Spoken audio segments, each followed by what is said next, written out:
परिपूरणकान्ताय नमः शूराय नमः नमोदराय नमः नामने नमः सोमसूर्याय किलोचनाय नमः संपटदाराय नमः गुणादि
அஞ்சு விஷயங்கள் உங்களுக்கு முக்கியமா நான் சொல்ல வேண்டியது. இந்த மனது சொல்லு சொல்றது சரியா? வீட்டில் இருக்கிறீங்க, சண்டே காலையில் எத்தனை மணிக்கு எழுந்திருக்கீங்க? போய் சொல்ல 9 மணிக்கு எழுந்திருக்கிறோம். கை தூக்குங்க. 10 மணிக்கா? எத்தனை மணிக்கு? 7 மணிக்கு.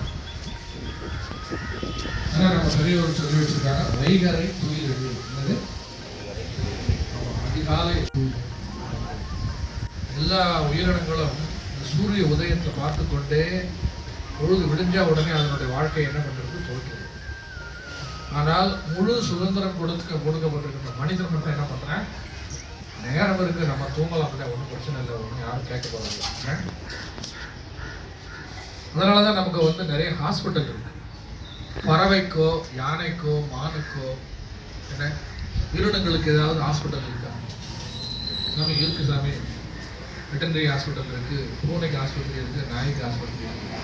அது பெட் அனிமல் வளர்க்குறவங்களுக்கு பிரச்சனை வரக்கூடாதுக்காக ஊசி போடுறதுக்காக வச்சுருக்காங்க.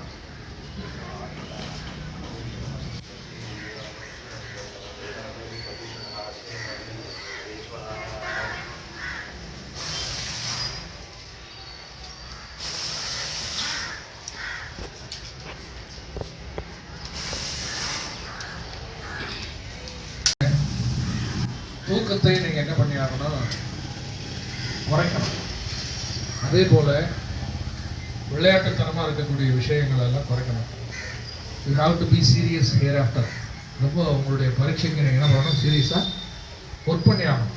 திங்கக்கிழமை பரீட்சை, அதனால நீங்க இத்தனை நாள் இத்தனை வருஷம் படிச்சதுக்கு உண்டான பலன் இந்த +2ல நீங்க முழு ரிசல்ட் நல்ல மார்க் எடுத்தா தான் அடுத்தது மேல் படிப்புக்கு என்ன பண்ண முடியும், போக முடியும். இல்லைன்னா அப்படியே தங்கிட வேண்டியதுதான்.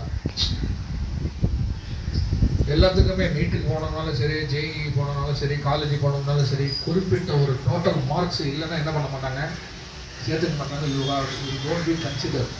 உங்களை என்ன பண்ண மாட்டாங்க, இந்த மார்க் கம்மியாக இருக்கப்போ இந்த கோர்ஸ் தர முடியாது அப்படின்னு சொல்லுவாங்க. ஜஸ்ட் பாஸ் அப்படிங்கிறது வேற. அதெல்லாம் பார்த்தீங்கன்னா பிலோ ஆவரேஜுக்கு இருக்கிறவங்க இருக்கக்கூடிய மார்க். நீங்கள்லாம் நல்லா படிக்கிற மாணவர்கள், படிக்கிற ஸ்டூடெண்ட்டு, படிக்கிற மாணவிகள், உங்கள் மார்க் பார்த்தீங்கன்னா அசாதாரணமாக ஹை ஸ்கோரில் இருக்கும். எப்படி இருக்கணும்? ஆமாம், 600 மார்க் அவங்களுக்கு டோட்டல் எவ்வளோ எடுக்கணும் சொல்லுங்க பார்ப்போம்.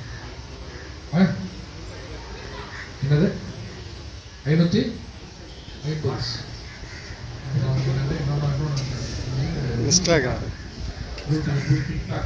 சொல்றாங்க. இன்ஸ்டாகிராம் பற்றி அவங்க சொல்கிறாங்க, உன் கிராமேங்க ரொம்ப மோசமாக போய்கிட்டு இருக்கு. இன்ஸ்டாகிராம் சொல்லுவோம் ஏன்னா நம்ம வாழ்க்கையே இங்கே வந்து ரொம்ப கேள்விக்குறியாக இருக்கிறது. உங்களுடைய எதிர்காலத்தை தீர்மானிப்பது நீங்களா இல்லை நாங்களா இல்லை மாணவ பெற்றோர்களா இல்லை பள்ளிக்கூடமா அப்படின்னா நீங்கள் தான்.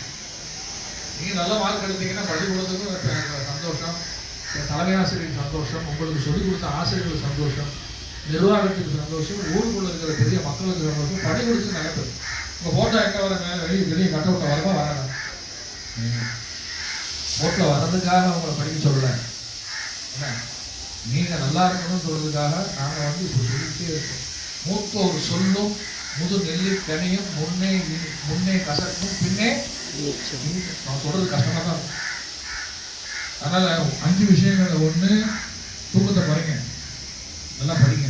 அதிகாலையில் எழுந்திருந்து படியுங்கள், அதுவும் ரொம்ப முக்கியம். அந்த நேரத்தில் படிச்சிங்கன்னா உங்களுக்கு அந்த அளவுக்கு மனசில் பதியாது. விடியற் காலையில் எழுந்திரிச்சு படிச்சிங்கன்னா ரொம்ப அழகாக படிக்கும். தெரியலையா, கேள்வியோட நம்பரையாவது என்ன பண்ணி வச்சு எழுதி வச்சிங்கன்னா அதுக்காவது என்ன கிடைக்கும். கடைசியில் ஒன்று மார்க்கு கண்டிப்பாக கிடைக்கிறதுக்கு சான்ஸ்.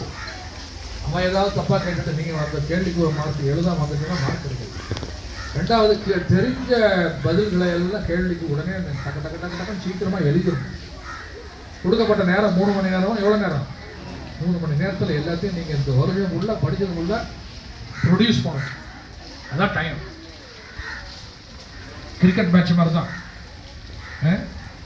அப்படி இல்லைன்னா இன்னொரு உதாரணம் வச்சுக்கலாம். நீங்கள் ஒலிம்பிக் மாதிரி தான். இந்த குறிப்பிட்ட டயத்தில் வந்து உலகத்திலே அதிக வேகமாக போகக்கூடிய மனிதன் யார் இந்த உலகத்தில் சொல்லுங்க பார்ப்போம். Usain Bolt. காலேஜா என்னங்கிறது முடிவு பண்ணக்கூடிய ரொம்ப முக்கியமான காலகட்டம். அதனால் 4வது பாயிண்ட் என்ன, ரொம்ப சீரியஸாக இருக்கணும். அதே நேரத்தில் கேர்லெஸ்ஸாக இருக்காதீங்க, லேசினஸ் இருக்கக்கூடாது, கேர்ஃபுல்லாக இருக்கணும். தெரிஞ்சதை எழுதுங்க பரீட்சையில், பயப்படாதுங்க. நிறைய டீச்சர்ஸ் மாடல் கொஸ்டின் பேப்பர்லாம் தந்துருப்பாங்க. இத்தனை வருஷமாக 4-5 வருஷமாக வராத கொஸ்டின்லாம் வந்து இனிமேல் வரும் அப்படின்னு சொல்லி ஒரு அசம்ஷன் கொடுத்துருப்பாங்க. அதெல்லாம் நல்லா படிச்சுக்கணும். அவங்க டீச்சர்ஸ் எப்படி கைடு பண்ணுறாங்க அதை நல்லா படிச்சுக்கிட்டு நீங்கள் என்ன பண்ணுறீங்க அப்படின்னா பரீட்சைக்கு உங்களை தயார் பண்ண வேண்டும்.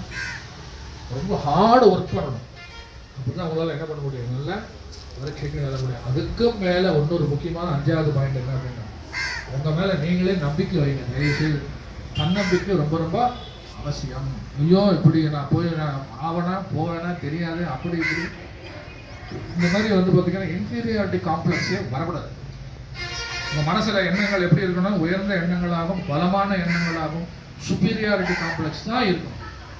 அதை ஞாபகம் வச்சுக்கணும் மனசில். என்ன மார்க் இருக்கணும், அதிலே தான் நீங்கள் என்ன பண்ணியாகணும், மேலே வளராது. 5வது பாயிண்ட்டுங்க என்ன சொன்னேன், ஃபோக்கஸ். தன்னம்பிக்கை எழுதக்கூடாது. அதுக்கு மேலே என்னன்னா தெய்வ நம்பிக்கை. நீங்கள் வணங்குகின்ற தெய்வம், தெய்வம் நமக்கு வந்து திறமை இருந்தாலும், நல்ல அறிவு இருந்தாலும், மூளை இருந்தாலும், மனப்பாடம் பண்ணுற சக்தி இருந்தாலும், எழுதுகிற சக்தி இருந்தாலும், எல்லாத்துக்கும் மேலே ஒரு நமக்கு பக்கபலமாக இருக்கக்கூடிய ஒரு விஷயம் நினைக்கிறீங்க, தெய்வ சக்தி.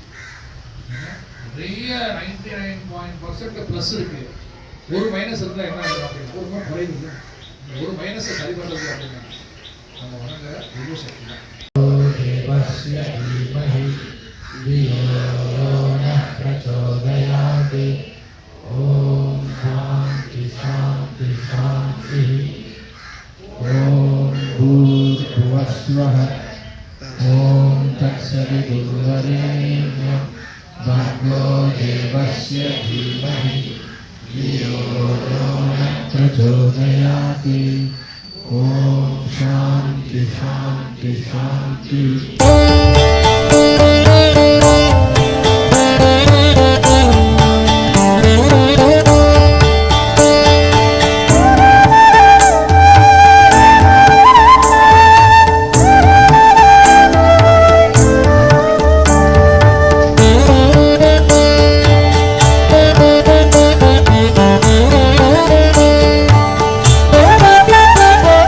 சீராரும் தெய்வத் திருவருளாம் பூமி முதல் மாறாடி ஆண்ட பதியே பராபரமே.